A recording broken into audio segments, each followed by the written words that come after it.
right, good evening. Yeah, hi. And welcome. My name is Patty Slentz Howard. I am the current moderator for Presbyterian Women. This evening we honor 3 faithful women of outstanding service for their contributions to this remarkable sisterhood known as Presbyterian Women: Becky Anderson, Carole Pugsley, and Suzanne Rumold. Before we get too far into the program, I want to recognize those hard-working women who created this memorable evening. As I call your name, please stand and keep standing. Linda and Barb are our co-chairs. There we go. Carolyn Eakins, Lisa Harrison, Susie Lattice, Annette McLaughlin, please stand. Allison Patterson, Julia Scamelhorn, Carol Solenberger, please stand. Okay. Kelly Tomlinson, and historian Judy Cooper. Our thanks to all of you.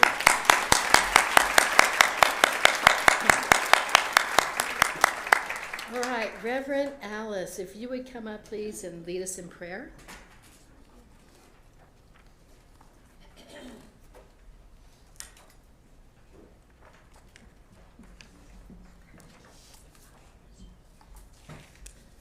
It's all yours. Please pray with me. Holy and living God, you are so faithful to us. You have brought us to another celebration, to another beautiful spring day, to another time to fellowship with those we love and those who love us.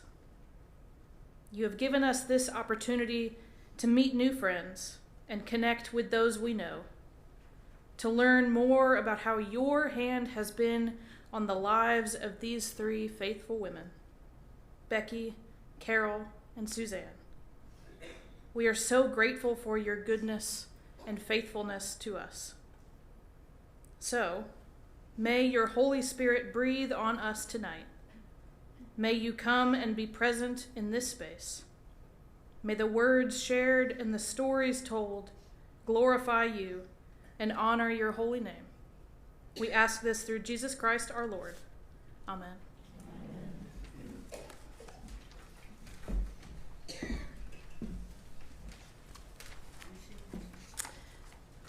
My tenure as moderator will be up next month. During the last year, I have made it my goal to change, if you will, the thoughts that go through so many women's minds when they hear references to Presbyterian women. Over the years, PW has wrongly become viewed as a club or organization that you have to join, and perhaps it's not relevant to you. As I see it, the problem lies in understanding what a Presbyterian woman is here at Village Church. Pay attention because there will be a pop quiz in just a little bit. Anyone nods off, I'm going to know. First, let me say it doesn't matter if you are a Presbyterian or not. It doesn't matter if you are a member of this church or not. If you are a person who identifies as a female, you are a Presbyterian woman. It's that simple, and you are in great company. Women of all ages, we are women of all ages who use our time and talents to serve as Christ's body on earth by serving others within the church and the community near and far. We are women who gather monthly for Bible study and service. We are women who gather with other women to act on gun safety, food insecurity, and social and racial injustice. We are the women who build houses. We are the women who are Stephen ministers. We are women of all ages who do not only discuss current issues, but use our voices and our bodies to act on them. We are women who participate in music ministry and work with our children, infants through teenagers. We are women who work on making our environment better. We are women who are a part of the leadership of this church. The list continues, and it is long and impressive. Okay, pop quiz. Question number 1. Do you have to be a member of Village Church to be a Presbyterian woman? No. Oh! God, you're so smart. Question number 2. Do you have to be a Presbyterian to be a Presbyterian woman? No. Oh, smart. You're almost there. Does that mean all of you, except for the guys, sorry guys, are Presbyterian women? Yes. Oh, you're brilliant. Thank you. I'm glad we got that cleared up. Women like Carole, Becky, and Suzanne, as well as many women before them, have contributed to our church's accomplishments over the years. I would like all women who have received the Honorary Life Members Award, now known here at Village Church as Faithful Women of Outstanding Service Award, in previous years to please stand and be acknowledged. If you've received those awards, I want you to stand. Please stand. Oh, look at this. Oh, my goodness. That's awesome. Awesome.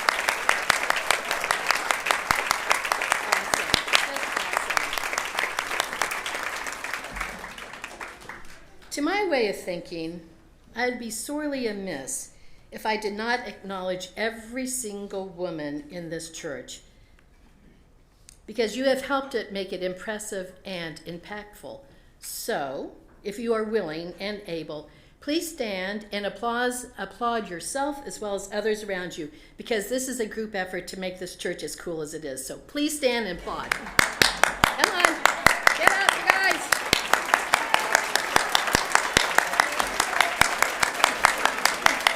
All right. You follow his instructions so well. Thank you. We are all saddened by Reverend Sally Wright's resignation from the church. Sally was PW's staff advisor almost the entire time that she was with us. We will miss Sally's wisdom, faith, guidance, and laughter. And we wish her and her family well. If you missed the announcement, Sally will be preaching at the services on Sunday, May 5th. And afterwards, there will be a celebration for her. With Sally's departure, the wonderful Reverend Anna Owens, Antioch campus site pastor, has graciously agreed to be the interim PW staff advisor. And we are very excited and very happy about that. The church is always busy with events, but there are 4 I would like to point out to you right now. The first one is coming up on this Saturday, and you'll have to actually, if you want to do this, let Kim Lorenzen know by tomorrow.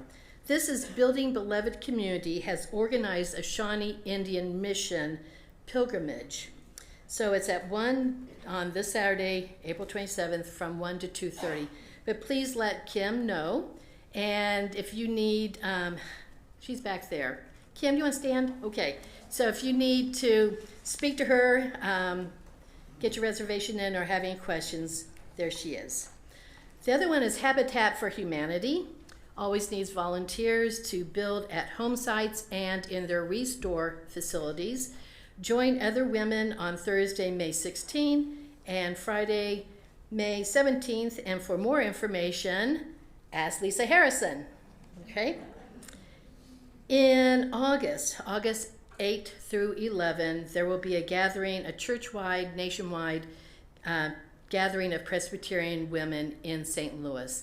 So stay tuned for that, for more information on that. And then finally, again, the Building Beloved Community has organized a human rights pilgrimage to Montgomery, Selma, and Birmingham, Alabama, from October 9 to the 13th.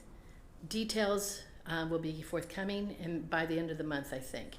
So Nancy Gatewood, would you like to raise your hand or stand up? There she goes. Nancy can give you more information. All right. Or she could be hiding under the table, so look for her. All right. A board's success is only realized if its members work together. I am incredibly grateful to the 23-24 PW board members of all ages, working and retired, for maintaining and growing connections with the women of this church with their time and energy. It has been an absolute pleasure serving with them. I would like to introduce you to them. There are a lot of women involved in this to make this go so well. So as I say your name, please stand and keep standing. Moderator-elect Denise Carrier. I know she's here. There she is. Nominating co-coordinator Cindy Henderson. Nominating co-coordinator Susan Satterley. Treasurer Lisa Mann. Secretary Susie Lattis. Christian Action Coordinator Barb Brown. Circle Activities Coordinator Dee Couch. Messenger Editor Sarah Thomas. Membership Coordinator Linda Alley. Spiritual Growth Co-Coordinator Stephanie Morrison. Spiritual Growth Co-Coordinator, it's a hard word to say, okay? Co-Coordinator Kate Unruh. Women with Spirit Representative Meredith Reynolds. Amazing Graces Representative Kay Finley. I saw Kay, there she is. Village on Antioch Representative Karen A. Reimer. Women of Wisdom Representative Marvy Snegus. Where'd Marvy go? Yeah, she's still there. She hasn't left her spot. And then Staff Advisor Reverend Anna Owens. Okay, thank you all. And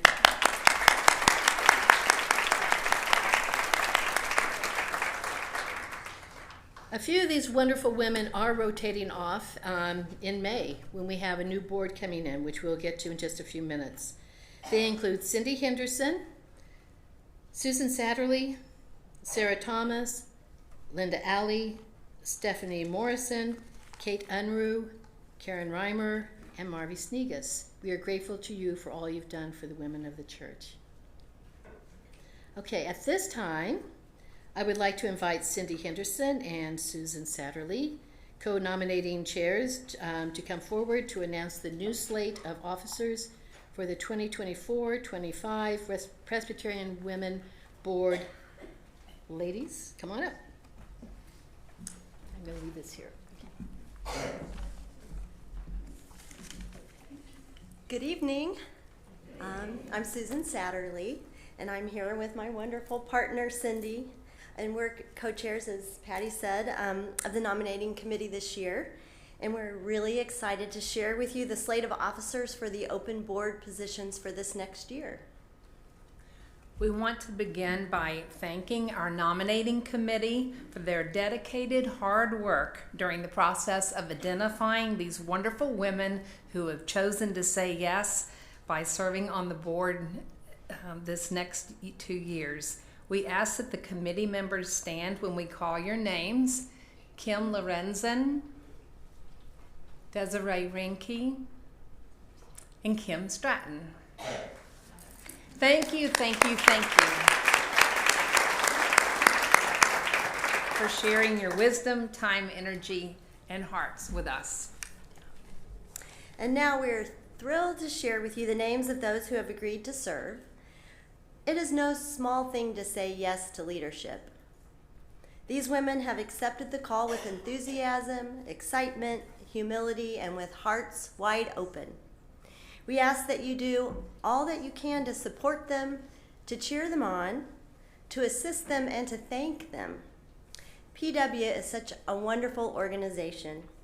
When we support one another, encourage someone, agree to help, and make an effort to say thank you, we transform from just a group of women into a true community. We know that not everyone could be here tonight due to work and travel conflicts, but if you are here, and I know you are, please come forward when we call your name. Moderator-elect Stephanie Morrison.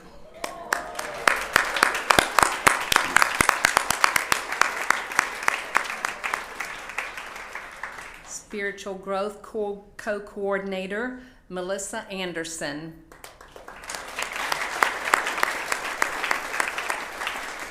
Membership Coordinator, Heather McCoy.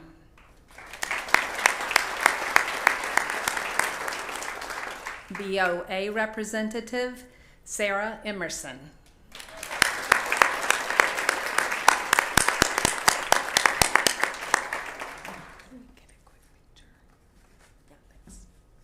Of these two ladies. And now we will call Patty forward to preside over the vote, but we would like to get a quick picture of our two.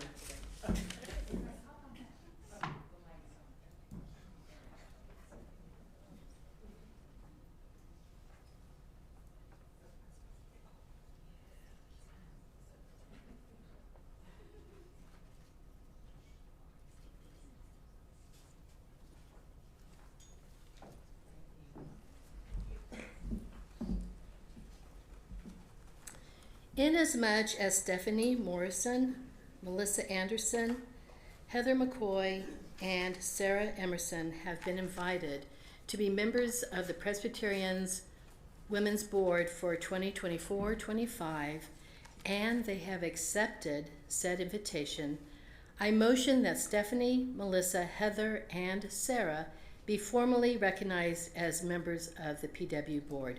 Do I have a second? All right. Are there any objections? If there are, you're taking their places, okay? Hearing no objections, the motion to officially be recognized, the motion to officially recognize Stephanie Morrison, Melissa Anderson, Heather McCoy, and Sarah Emerson as the new members of the 2024-2025 PW Board is adopted. All right.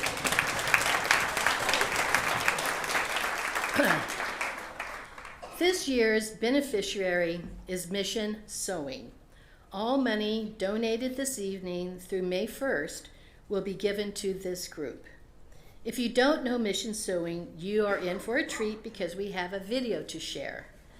I know you will be impressed and grateful that they are significant representation of God's work at Village Church. So now let's watch the video. Hi, my name is Sally Veenstra.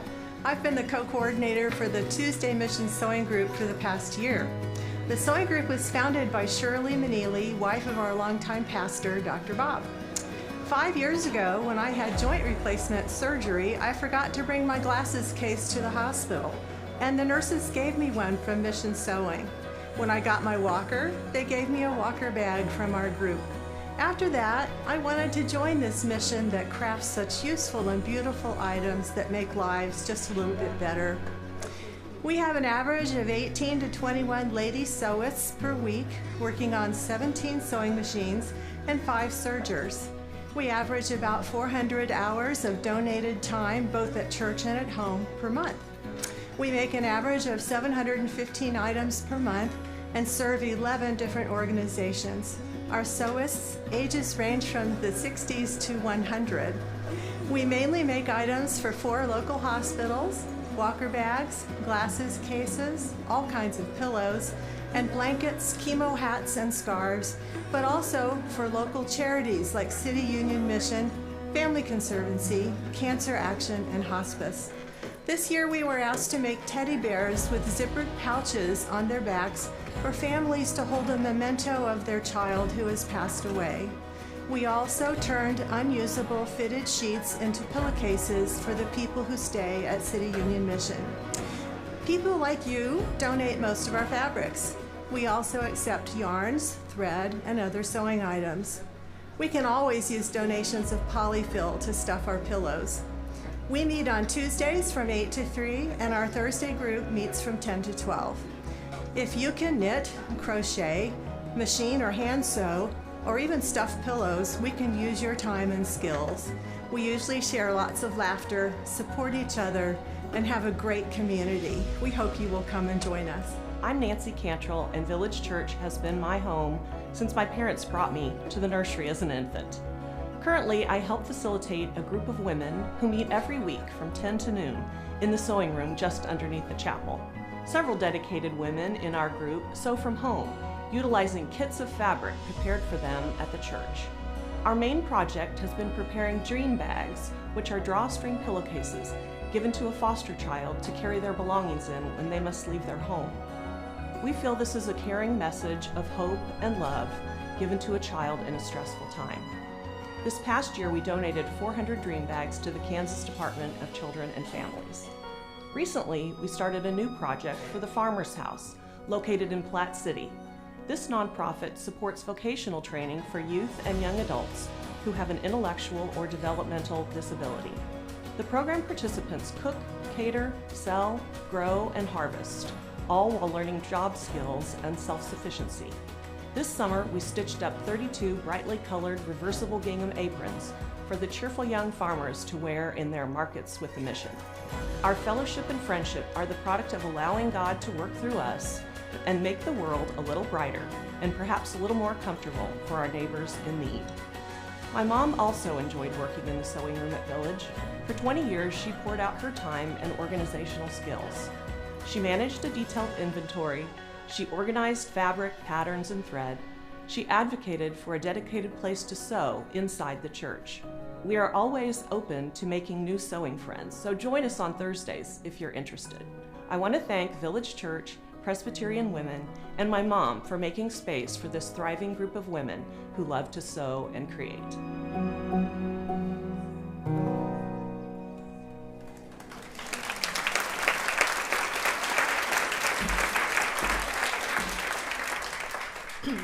As you saw, mission sewing is extremely impressive. The volume of items they create each week, each month is just astounding, never mind the yearly. So, to continue all that mission sewing does, donations would be greatly appreciated. You have so many options. You can drop cash or checks at the doors as you're leaving after the program. For the Savvy Bunch, on the inside of your program, you will see a QR code you can use. If you would like yet another way to donate, and we hope you will, go to the PW website. If you don't know how to locate it, please ask me after the program or someone at your table. On the face page of the PW website, there is a box that says Donate to PW. Click on that and you will see a button that reads Celebration of Faithful Women Beneficiary Mission Sewing Donation. Finally, you may also purchase the table decoration centerpiece for $15. There is a special envelope provided on each table for that purpose.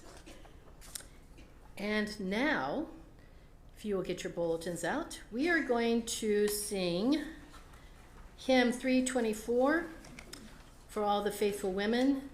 One of the things I love most about women's gatherings is to hear us all sing together. So stand if you are able, and let's sing for all the faithful women, verses 1 and 4. The words are on the inside of your program.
Please be seated. Barb Brown, I think you're up.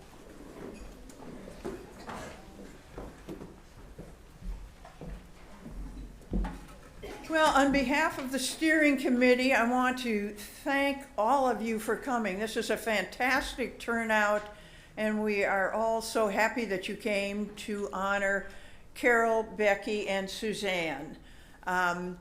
Being the recipient of this award out of over 2,000 women in Village Church is a big honor, and we all offer our congratulations to you. Now, as the steering committee was planning this event, we started thinking about the fact that probably, and I include myself here, not everyone knows the history of this award and how long it's been going on, both nationally as well as at Village. So we have prepared, with the help of the Reverend Diane Quaintance, a little video giving you some insight into what this award is all about. And if you see many of the past recipients, most of them, I think, have got their pins on. Some are in a necklace, some are in a pin, but the parts of the pin all have special significance. So with that, if we will start the video, please.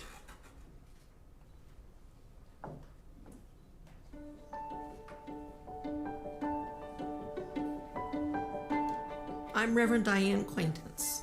The Honorary Life Membership is a national award established in 1912 to recognize women known for their devotion to following Christ and the mission of the church. Women who have impacted and inspired many others by their faithful service, their love, generosity, and acts of kindness. About 1,000 women every year receive this honor in their own congregations across the country and around the world. Over the last 65 years, Village Church has recognized more than 100 women for the good they have done for Village Church, our community, and the world. Village's first Honorary Life Membership recipients were Ella Hickey and Shirley Meneely in 1959. Each year since, Presbyterian women of Village are asked to nominate women to be recognized with this award. As each of you may know, there are many deserving faithful women that contribute throughout the church, singing in the choirs, teaching Sunday school, serving in the sacristy or as an usher, serving on session, being involved in Presbyterian women, participating in a circle or leading a group like Amazing Graces, serving as Stephen ministers, and yes, baking cookies. Many of them also are actively involved in service throughout the Kansas City community and in the world beyond. The PW Nominating Committee carefully and prayerfully considers all of the activities of each nominee. When their work is complete, the Nominating Committee presents its recommendations to the Board of Presbyterian Women for a final vote. The voting is by secret ballot, tabulated by the chairs of the Nominating Committee. Once the honorees are selected, they are announced at the annual Advent celebration and honored at our Celebration of Faithful Women event in the spring. Both of these events are wonderful opportunities to lift up and celebrate every woman who lives her faith on a daily basis. So it is my pleasure to say thank you on behalf of all those whose lives have been impacted by your bearing witness to God's love, kindness, forgiveness, compassion, and the promise of hope. Each of these women receives an Honorary Life Membership pin. The careful, supportive hands represent women seeking to build an inclusive community of Presbyterian women. The leaf represents the growth of our personal and corporate response to Jesus Christ as we nurture our faith. The dove symbolizes our work for peace in our own lives and throughout the world, shown by the globe. At the center of the design is the cross, by which our sins are forgiven and we are free to live fully with Christ at the center of our lives. The overall design is in the shape of a butterfly, an image of new life in Christ and God's promise of a new creation. We are thrilled to celebrate and recognize these women tonight and to remember their fellow honorees from the past 65 years who continue to inspire us all. We also appreciate each of you for joining us this evening and for continuing to do all the good that is yours to do.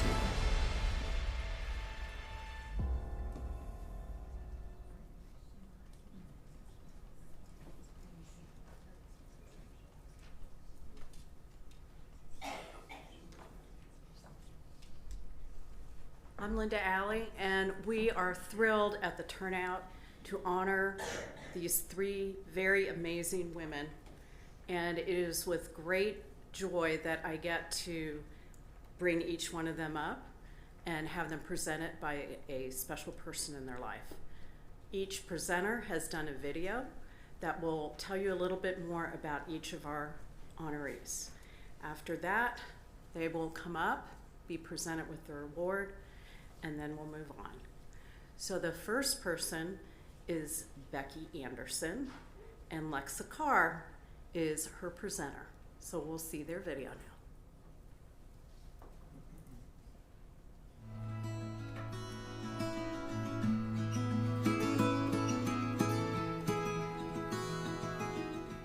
C.S. Lewis says this: "Don't shine so that others can see you. Shine so that through you others can see him." Becky Anderson embodies this quote. Her qualities of a gentle spirit, insightful wisdom, joyful nature, spunky humor, and most importantly, her walk of faith let others see the eyes of God in her. An early defining moment of that faith was crediting her grandmother's influence for her own journey. Witnessing her daily, Becky saw firsthand what a life with God and the church looked like. These formative moments with her truly gave birth to the faith that would carry Becky for a lifetime. Years later, her faith was again affirmed as she realized God had placed her near her brother Morgan at his time of need and care before passing away. In her personal life, Becky married her one and only love in Lark Anderson. The two would move about the country frequently, and in between adding to their family with Bonnie, Susan, and Mitch, and eventually settling down in Johnson County to be closer to their adult children, all of whom went to KU. As for Becky's many attributes of service to and for the church, she feels the connection to others is her reward for long-established, like-minded friendships.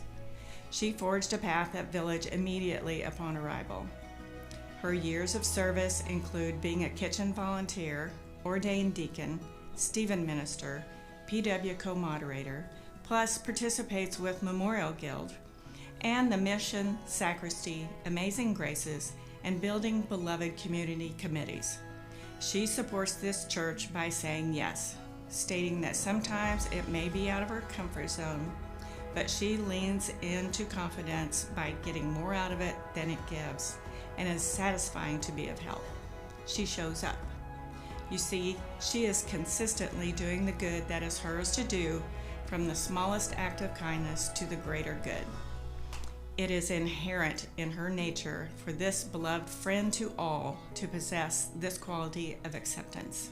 Witnessing her service in many capacities, her calm soul of strength lies in action.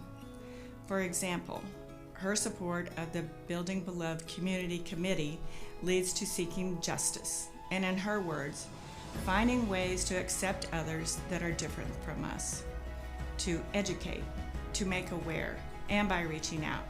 As one of our Connect group leaders, her insightful prayers call you into oneness with God. The PW moderator position was new to her, but she excelled with creativity, sageness, and insight for all that was presented to her. Personally, I will say God gave me a dear friend in Becky to share this journey. It is when we first met and will be that long-lasting friendship. In closing, as co-moderators, we had the opportunity to select our annual theme as well as a scripture choice. Becky chose Isaiah 60, verse 1 for our scripture. Arise, shine, for your light has come, and the glory of the Lord has dawned upon you. Gratefully, the glory of God has certainly touched his child Becky, for which she exemplifies His light through her eyes.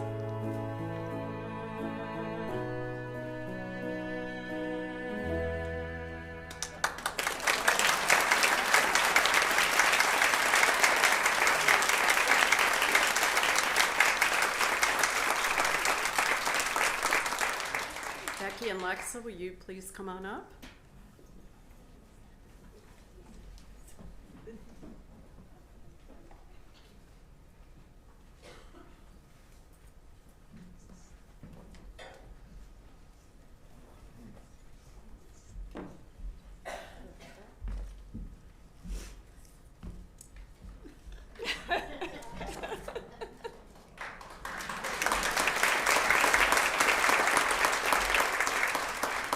I'm so honored to present this to Becky, and I want to thank you for being a faithful servant to God, first and foremost, and to our church, and to all of these Presbyterian women. Oh, thank you.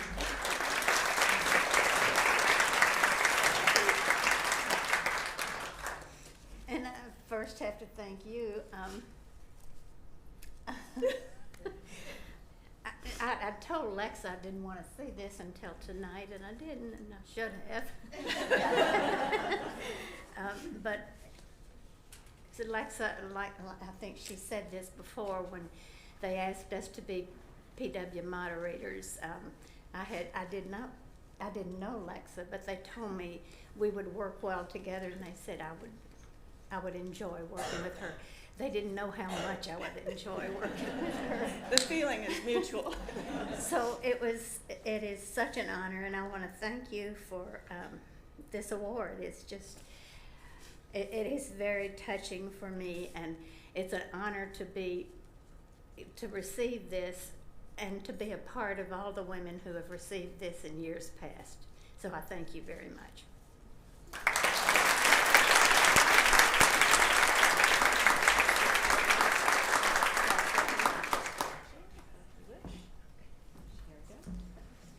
She gets the first choice of the most comfortable spot.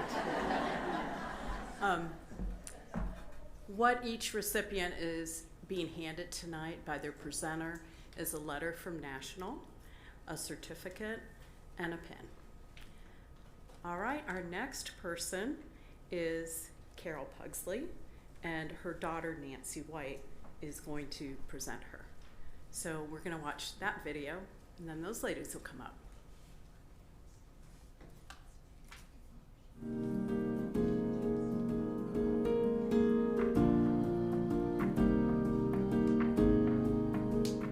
My name is Nancy White, and I am Carole Pugsley's youngest daughter. I am honored to introduce a truly remarkable human being and a faithful member of the Village Presbyterian Church family for 49 years, Carole Pugsley. Her kindness knows no bounds, her humor lights up the darkest of days, and her friendship is a treasure beyond compare. My mom's friendliness makes her a perfect fit to be a village visitor. She makes sure that each month she talks or spends time with members who also live at Tallgrass Creek. She and my dad love doing this together, and now she continues to take a minute to chat or offer a ride to church. For many years, Mom shared both joy and compassion with others as a Stephen minister. Her caring nature and listening ear helped people who were facing a life challenge and were hurting. She's a great listener, and her kind words uplifted others. Mom and Dad were also passionate about their involvement with marriage enrichment. This international program is designed to keep good marriages strong. They led workshops, weekends, and started groups for years, and were in their own small group for decades. She and Dad shared humor and a deep love throughout their marriage. Another one of Mom's talents is her wit and skill with words. For the past 13 years, she and I have shared a delightful journey playing Word Feud, a game that not only entertains but also connects us daily. Her prowess in the game is undeniable, having won an impressive 2,044 games to my 854 to date. Yet it is not just about the victories, it is about the laughter, the joy, and the moments of friendly competition that have strengthened our bond over the years. My mom is a source of endless laughter and a constant reminder of the beauty of the human spirit.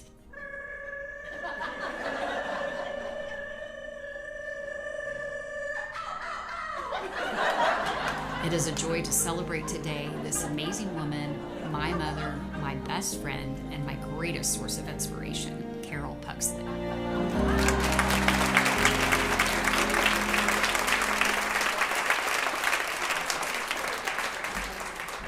I'd call them up with a bird call, but that is not going to happen. Carole and Nancy, please come on up.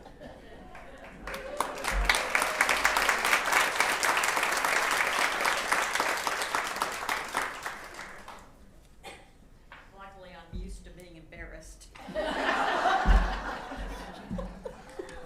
I'm just very happy to present this award to my lovely mom, who has taught me what it means to be a lovely and decent human being and how to treat people with kindness and caring and compassion and inclusiveness. And what I think is great about my mom, especially being out at Tallgrass Creek where they've lived since 2017, is her ability to make people feel welcome. And I think that's what a church family is all about, is inclusiveness and welcoming people.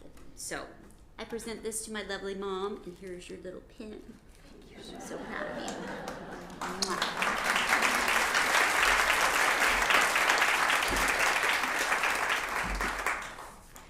Well, good evening, people. I'm so thrilled and honored to be here tonight. You know that saying, what goes around comes around? That pretty much sums up how I wound up here tonight. It began 49 years ago when I started to go around this church learning how to serve and care while God waited patiently for me to become the person that He intended me to be. Now today, I truly believe that this church is the reason that I am finally starting to come around. to know to greet each day with joy, to listen for God's voice, and to look for opportunities to serve others in His name. So I just want to thank you for teaching me, for inspiring me, for nurturing me, and for helping me become, finally, the person that God always intended.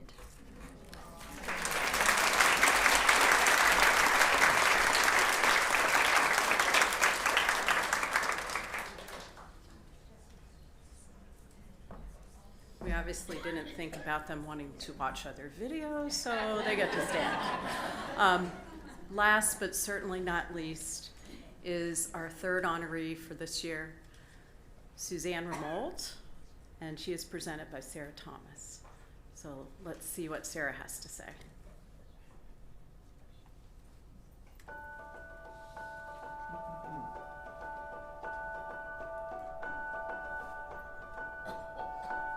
I'm Sarah Thomas, and it's my joy to introduce you to Suzanne Rumold.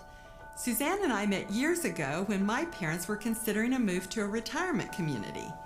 As they would share information about what they were learning, they kept prefacing their comments with phrases like Suzanne thinks or Suzanne says. I thought, I've got to meet this Suzanne person. Soon, Mom and Dad were settled into a lovely new home, and Suzanne and I were on the road to becoming dear friends. Many of you have likely been touched by Suzanne's involvement here at Village, which began with her service as a Stephen minister. A fun aside, it was when she was leaving a Stephen ministry small group meeting one day that, in her effort to assist a fellow Stephen minister with a technology issue, she met a helpful and handsome member of the staff named Rob. Suzanne and Rob celebrated their one-year wedding anniversary yesterday. Ordained as a ruling elder, Suzanne has served as clerk of session, on the PW board, the DRMP advisory board and golf fundraising committee. She participates in a circle, delivers flowers for the holiday, and does telecare. Currently, Suzanne chairs the Pastoral Care and Counseling Committee, is the chief coordinator for the Faith and Grief Gathering, and works with the Memorial Guild. Suzanne was PW co-moderator along with Laura Langdon in the early months of the COVID pandemic. due to gathering restrictions, they had to get creative with that year's Advent celebration. So they set up a Santa's workshop in the parking lots at both church locations and handed out celebration supplies to be used during an online event. I remember Suzanne saying that connecting with the women of the church at a distance was certainly challenging, but also a lot of fun. Outside of Village, Suzanne's volunteer service has spanned the generations. She's rocked premature babies at Children's Mercy Hospital, cared for youngsters at the Meneely Center's Child and Family Development Center, and served as a guardian for veterans traveling to Washington, D.C. on 9 Heartland honor flights. And since many of us are still basking in the thrill of the latest Super Bowl win, you might enjoy knowing about Suzanne's part-time work with the Kansas City Chiefs. For 33 years, she spent every home game day at Arrowhead Stadium, doing everything from running videotape in the control room to ultimately serving as field director for game day entertainment. As she says, it was an exciting adrenaline rush for about 10 hours every game day. Suzanne is a loving wife, daughter, sister, aunt, and friend, and she is a faithful follower of Jesus.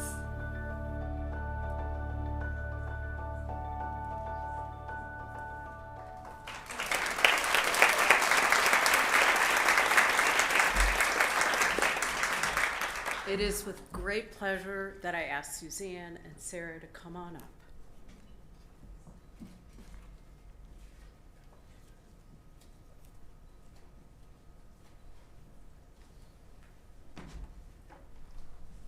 Well, I'll just say, if you don't know Suzanne, get to know her because she is a wonderful friend. So congratulations, Suzanne. This is your certificate and your pin.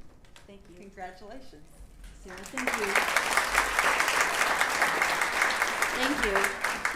I'm very thankful. I'm very humbled. And I want to give a big thanks to Presbyterian women for this honor. I want to give a big thanks to Village Presbyterian Church for all of the opportunities in which to serve. And above all, I would love to give God the thanks for the holy nudges, for the direction, for all the ways to become involved and to be spiritually nourished. Thank you so very much.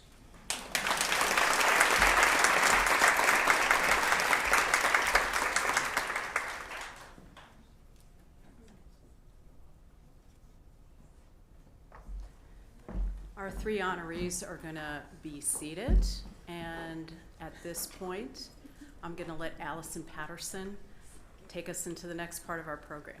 Thank you so much.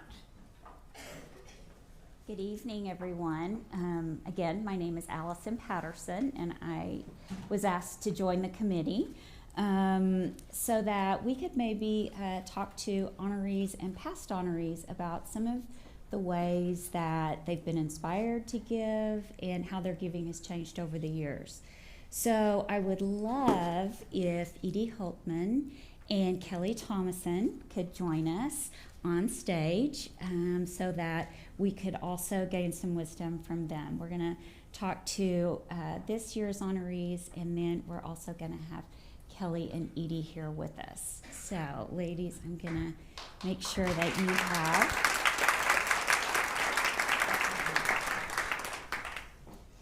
Gonna make sure you guys have a handheld microphone. You can sit in a chair. Oh, Edie, why don't you sit right there? That looks like a great spot. What? That looks like a great spot. Yeah. All right. Great. Here we go. I'm gonna hand you that. I might. Again, what the committee was really hoping to do is just sort of see what kind of inspiration that we can glean from these women. So, ladies, you all had these questions in advance, so I'm not popping anything on them. But what we wanted to know, as we are here to celebrate you who are just receiving this award and those of you who received it in the past, it was so clear to us through those videos the impact that you've made on Village and on our community in general. You've all done that in your own very unique ways. So we wanted to know if each of you could just take a moment and share a special memory of your volunteering, of your generosity, a time when you just knew in your heart that you were doing the good that was yours to do. So, Edie, if you'll kick us off. Make me start. Good evening. I'm Edie Holtman. I'm a retired nurse, and I'm not a speaker, so please be aware. Can you hold the mic closer to you? Oh, It's on. You just got to be closer. just closer. Okay. Okay. I'm so loud. I didn't think I'd needed a microphone. So, well, I watched Village Church grow literally. We lived down close to the little bridge that's close to Shawnee Mission Parkway off Mission Road. We lived right on the corner with my house is gone now, but anyway, that's where I grew up. I would ride my bicycle up and down watching this church be built. And I graduated from Shawnee Mission Rural High School in 1949. So I literally did grow up with this church. And my sister and brother-in-law lived on 69th Street, and this was such a young community at the time.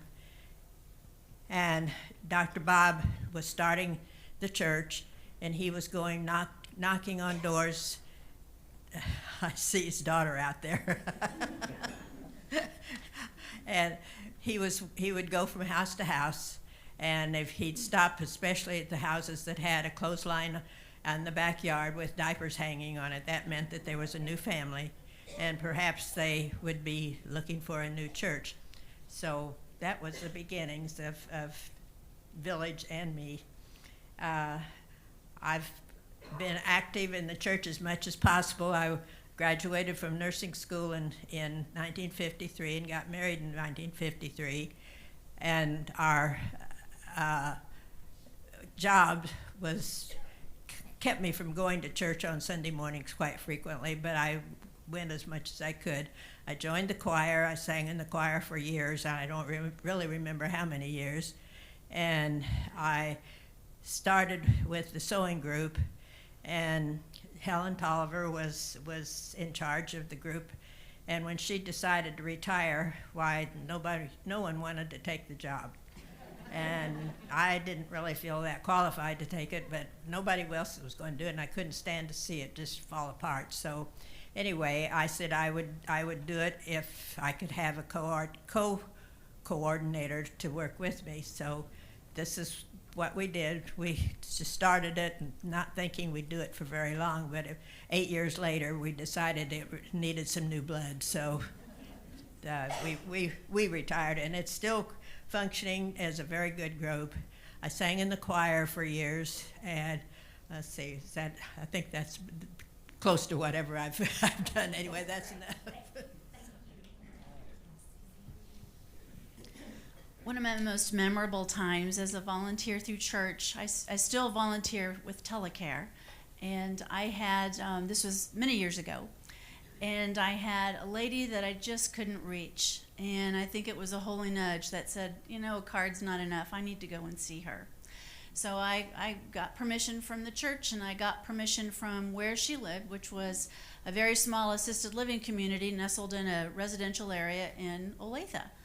And I'd never heard of it, which I realized there are so many, but having been in senior living at the time, I thought, well, I need to get to know this place. So I went there, and I went in, and she was in an assisted memory community, and they were all sitting in the living room and rather quiet, watching television. And I found her, and I said, this is who I am, and she just nodded her head. I'm Suzanne, and I said, I'm with Village Church. And with that, the light bulb went off. She perked up, and she said, well, you come right here with me. So she got up, and she took my hand, and we walked down the hall, and we went into her room, and she said, you sit right there. And I said, I'll sit right there. And she got on her hands and knees, and I thought, oh, gosh, what is she going to do? I hope she can get back up. And she looked underneath her bed, and she pulled out this big box. And inside the box were all these pictures of her when she sang in the choir at Village Church. and all these pictures of when she was in doing a variety of activities. And I was not a member of Village at the time, so it very well could have been Circle related or PW or whatever. But she was so happy, and she just lit up. And it wasn't me, it was the church. And I thought, this is what I'm supposed to do. And so she managed to get back up. She took my hand, and she said, we have one more place to go. And I said, okay. She took me down into the kitchen, and I think she thought I had some superpower just because I was with Village Church, because she went to the cook and she said, I don't want meatloaf for dinner, I want fried chicken, and she's from Village Church. And so the chef looked at her and said, well, that's lovely, it's nice to meet you, but we don't have any chicken to bake or fry or broil, so we'll have chicken another time. But she's from Village Church. She said, how about next time? And I said, that's probably a good idea. She said, okay. So with that, we ended our visit, and it was lovely, and it was just that personal connection, and I felt like it meant something to her, and honestly, it made me cry because it was just so rewarding. So that's one of my memories that I will always cherish. Well, I can't think of a specific time that I felt that I was doing the good that I was supposed to do. I don't know that a specific time comes to mind. But I've met so many wonderful people here at Village that have helped me find things to do that have made a difference.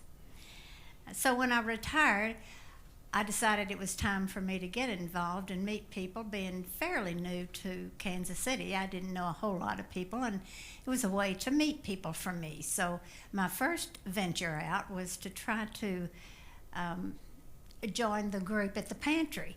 But at that time, they had more volunteers than they could handle, so I had to move on, and I started working in the kitchen.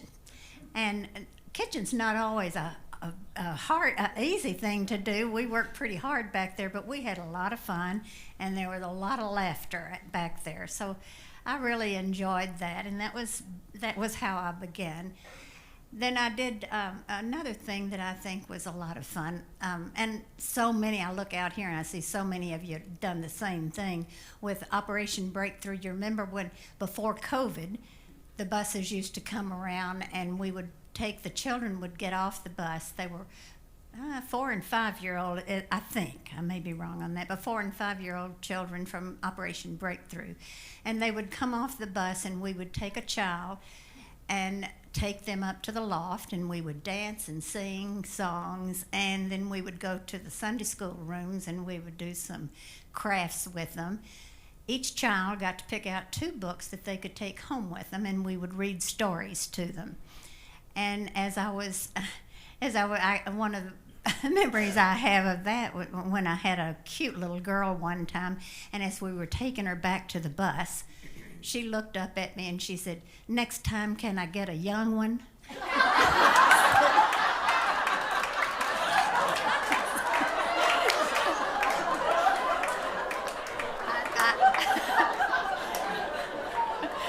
I said I would do my best.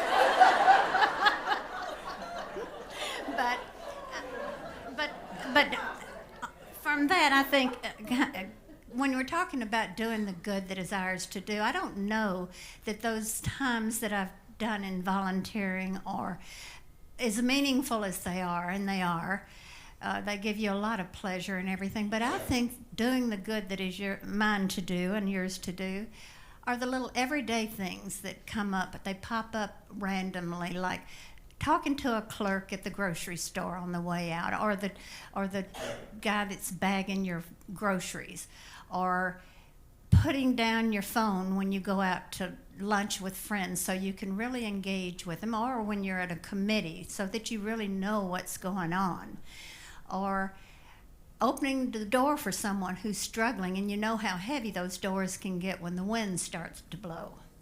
But those are the things that I think are doing the good that is yours to do, and that's what I find.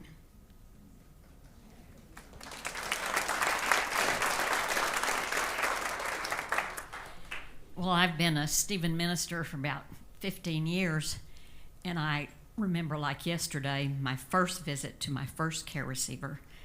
And as I was leaving her house, I thought, oh my gosh, that woman had a lot to say, and she couldn't have said that to anybody that knows her.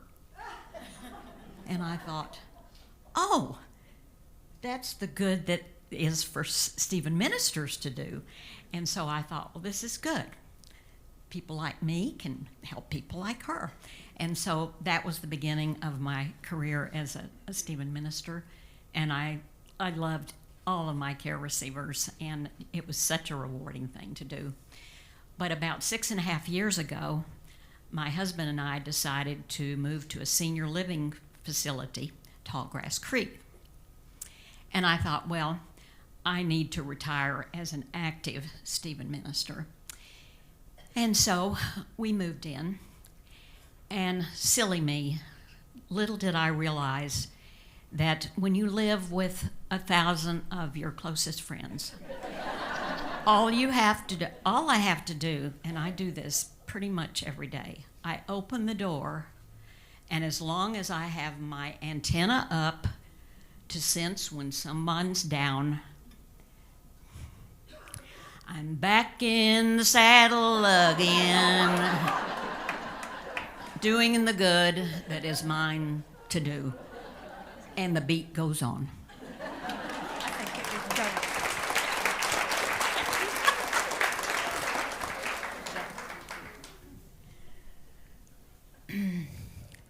So, there's a lot of wisdom up here on this couch to my right.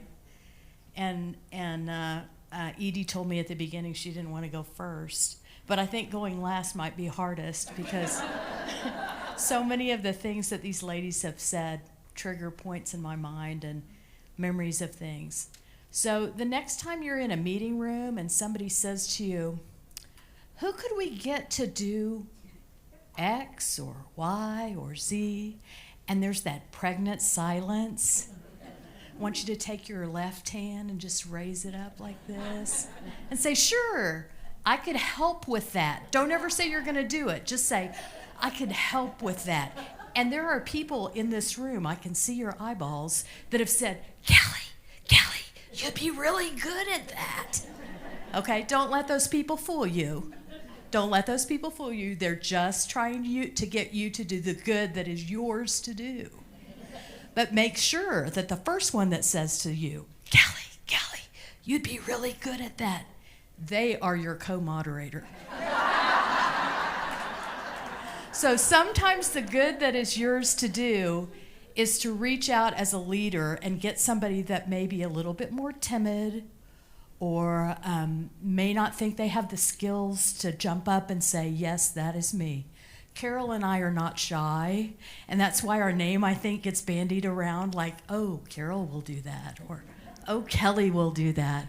Just know, in the back of our mind, we're keeping track of those of you who have volunteered us for things, and we will get you to come walk beside us and help everybody show your sparkle to the world, because when I look out at this room of all of the brain trust that is out there, you all have taught me so many things, and just because I'm the one that says, yeah, I'll do that, doesn't mean that you don't have those same skills or that you can't help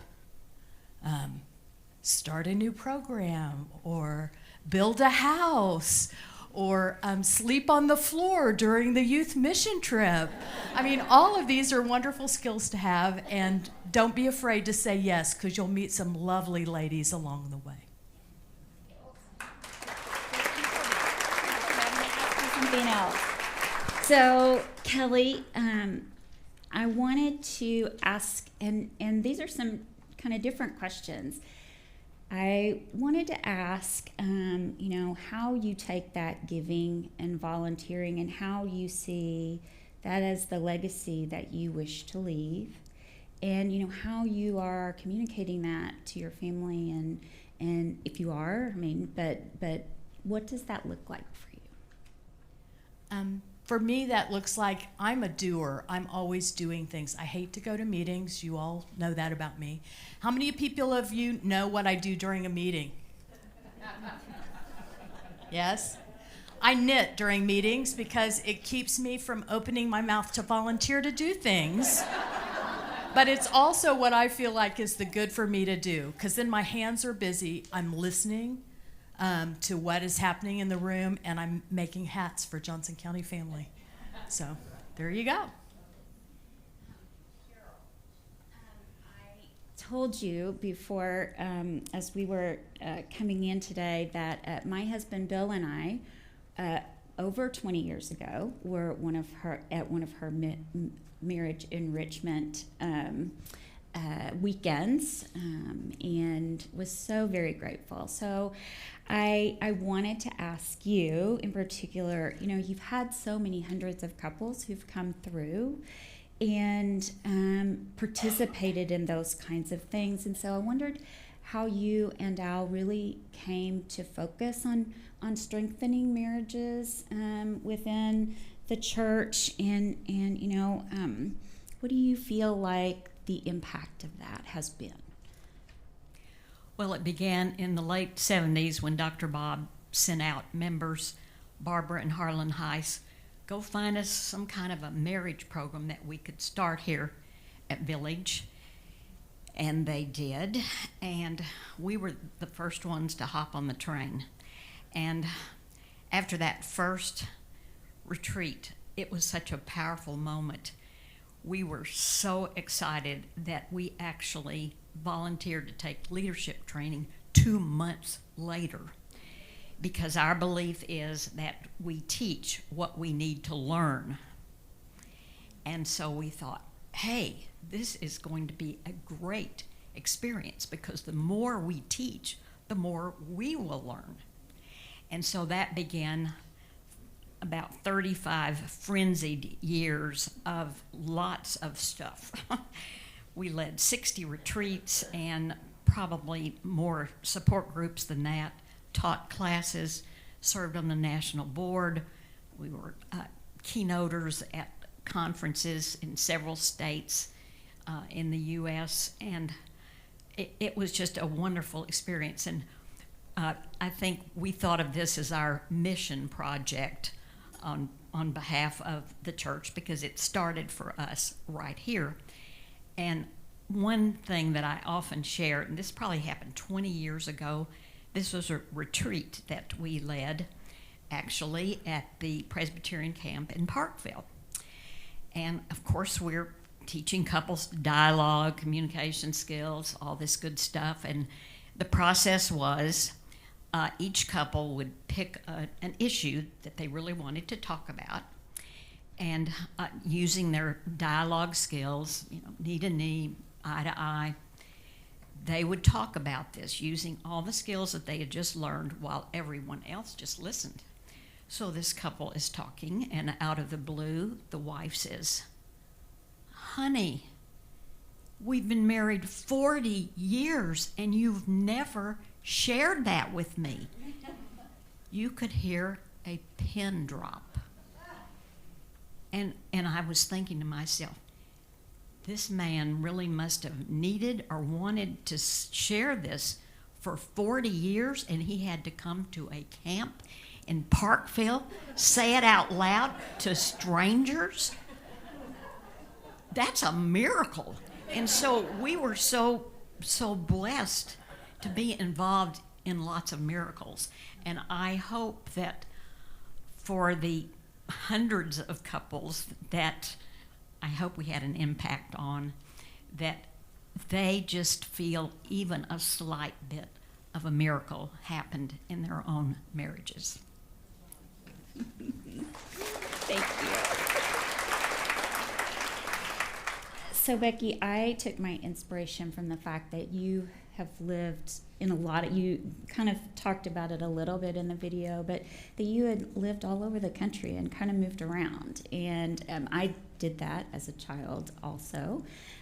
So I kind of wanted to hear, or thought it would be interesting for folks to understand how your volunteering has evolved over the years. And what did you bring with you in those travels back as when you finally settled here and really became involved at Village Church?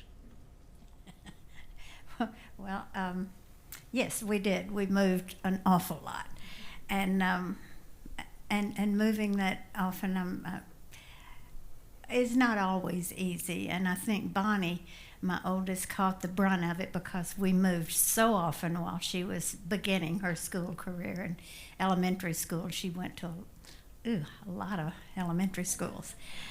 And but Bonnie's a trooper, and she never complained, and she made the most of it, as did Susan and Mitch. We always tried to learn something about our new locations and try to find ways to make it exciting where we were going, or learn about the neat things to see, different things to do. But there's always a need to find friends and acquaintances, and for the kids and me too, and my husband. And so I think the kids, at least on the first few months, they depended on each other for friendship. And because it takes a while to make friends. But I think that made them very close today. I think they have a close bond, and I think that may be one of the reasons they do. And I think that can be a bonus. And then when we were moving, we also attended different churches. We were Presbyterian sometimes, and Methodist sometimes, and non-denominational once. I did, as far as volunteering, I'm not sure I did a whole lot. I'm not sure we were the best attendants. We did attend churches, and I taught Sunday school one year in Denver one time for Susan. That was a challenge. And then in New Jersey, we lived in a mostly Catholic community. And my friend and tennis partner, Pat Waring, has stopped by a couple of times, at least two, that she stopped by to pick up Mitch to go to Mass, because Mitch was a real good friend of her son's. And Pat thought they both needed to go to Mass. So he got his training there.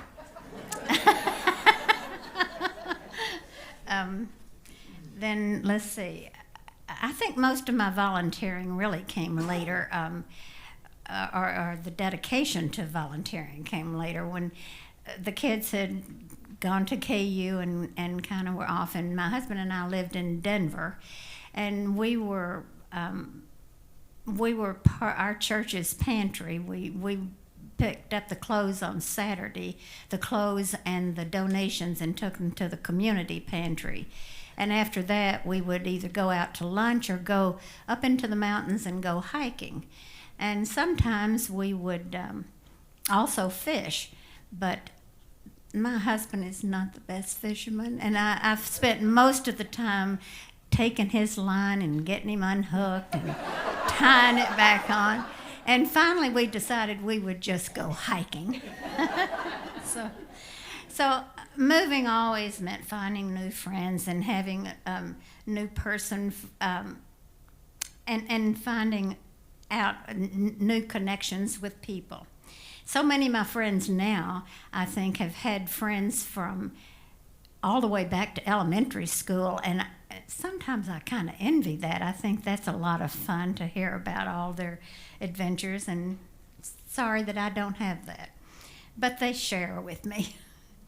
I think that's maybe why my kids have stayed in this area. They were tired of moving, so they settled down and stayed here, which has come to a bonus to me because now they're all here. And I've gotten to see my 7 grandchildren grow up, which has been a real pleasure for me.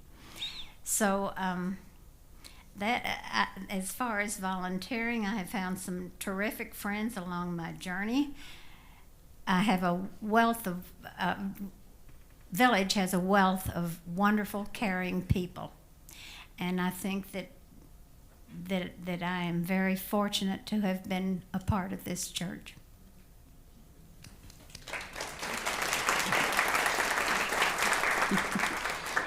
So I wanted to ask Suzanne if she had role models in terms of her giving and her service, and if they did, how they influenced you, and if you didn't, how has that shaped how you give and serve now.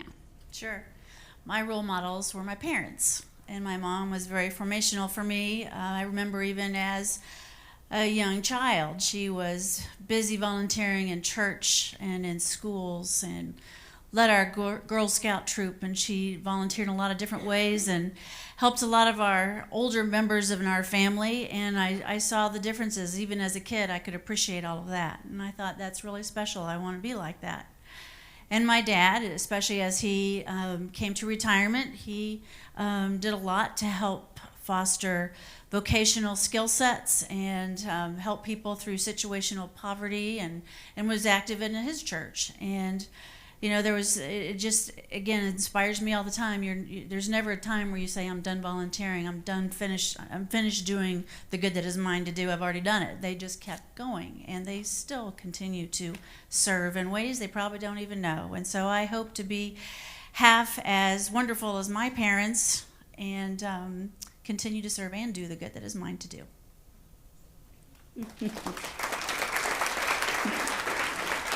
Yeah. So Edie, you talked about it a little bit earlier about your how devoted and in your years with the sewing ministry. So what I wanted to ask you is, so when you look back on that and all your time with mission sewing, what has been the most important piece of that for you? And so what has really touched your heart and meant the most for you in terms of that village sewing service? Well, one thing that comes to mind right now is just, as a matter of fact, last week, I got a call from Hospice House, which I'm very attached to because that's where my husband passed away at, and I think they're the most wonderful place in the world. But anyway, they give their patients or heart pillows that are made out of fabric that is military, and they give them to their military patients. And so I take them out. So I just delivered a bunch of them out there the other day, and that really touches me to think that we are doing something like that. And the way I got started volunteering at Shawnee Mission Hospital, 22 years I worked there, volunteered there, was through mission sewing, because I was working at, sewing one day, and one of the volunteers, or no, one of the staff people from the hospital came into the office and was wanting all of the people that belonged to the sewing group to become part of the staff, the volunteer staff at the hospital. So I had just retired from nursing, and I thought, well, I'd been thinking about going back quite a while. So I thought, okay, now's the time. This is something's telling me I should do it. So I went out, and I was immediately hired as, not hired, but I volunteered, and I volunteered there at the hospital for, I think, 22 years.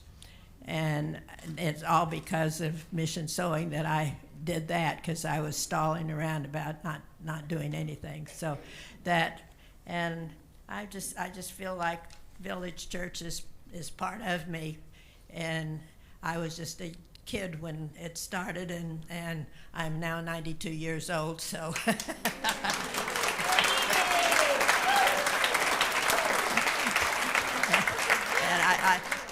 I feel like God has led me on a pretty good traveling. I've traveled very little, but I've stayed right here in Johnson County, and I feel like he's just kept me healthy, and I'm still plugging along. So.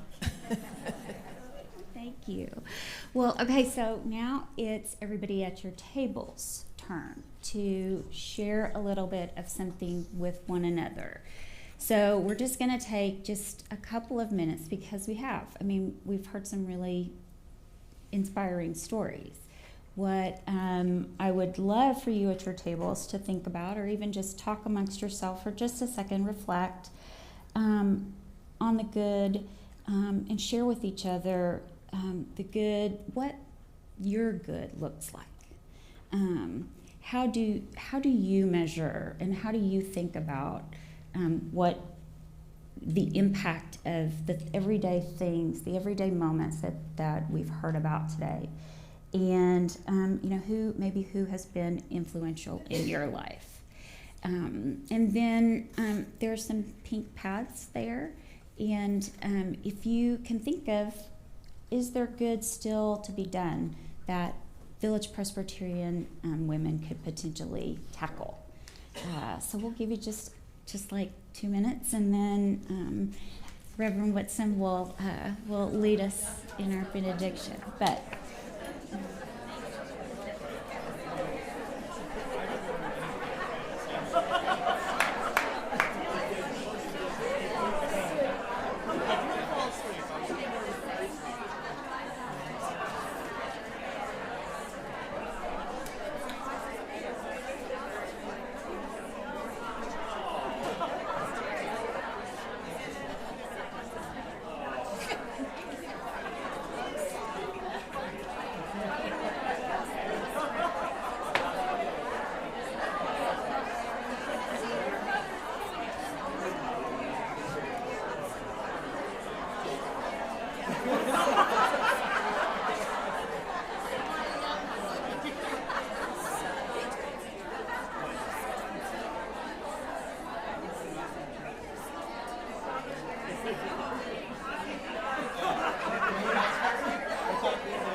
Okay, we're going to honor the time commitment that we gave you, so I'm going to interrupt you again. So, this is sort of like when we're saying pass the peace. You can't ever get anybody back to where they're supposed to be. Yeah. Finish it up. All right, can I have your attention, please? Hello? You in the background there, back there. Okay, thank you. Okay, so 2 or 3 things. If you did come up with some ideas for PW, please, write them on those pink cards and leave them on your table, and we'll collect those. The honorees, those are yours to take home, the flower arrangements, so don't walk off without them. They're free of charge for you guys, all right? So where's Becky? Becky's got hers. Okay. So I want to thank all of you for coming this evening. I think it was just so wonderful hearing from the friends of the recipients, and then also hearing from the recipients themselves, because I learned a lot about you all. So it was really, really, really wonderful. So congratulations to Becky Anderson, Carole Pugsley, and Suzanne Rumold, and a thank you to Kelly and Edie for joining in on the conversation. So let's give everyone a round of applause, and then Reverend Alice will come up.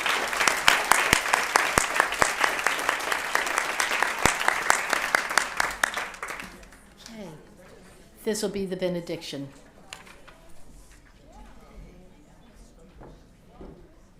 So, as we go from this place, I have two things that I would like you to do.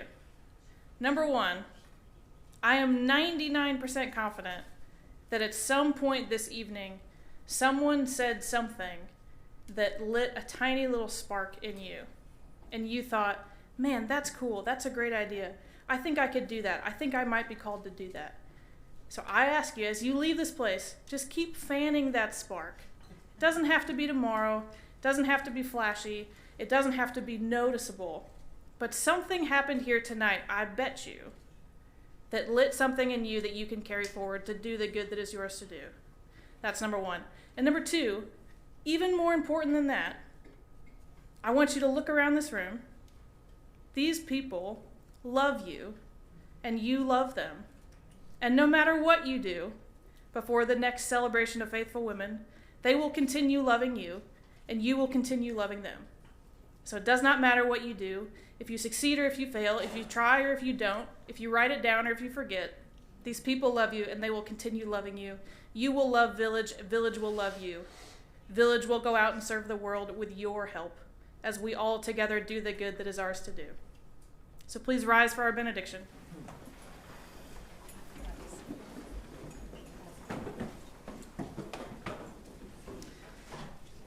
May the Lord bless you and keep you. May the Lord lift up the divine countenance to you and be gracious to you. May the Lord turn God's face to you and grant you peace. Go now to love and serve the Lord. Amen.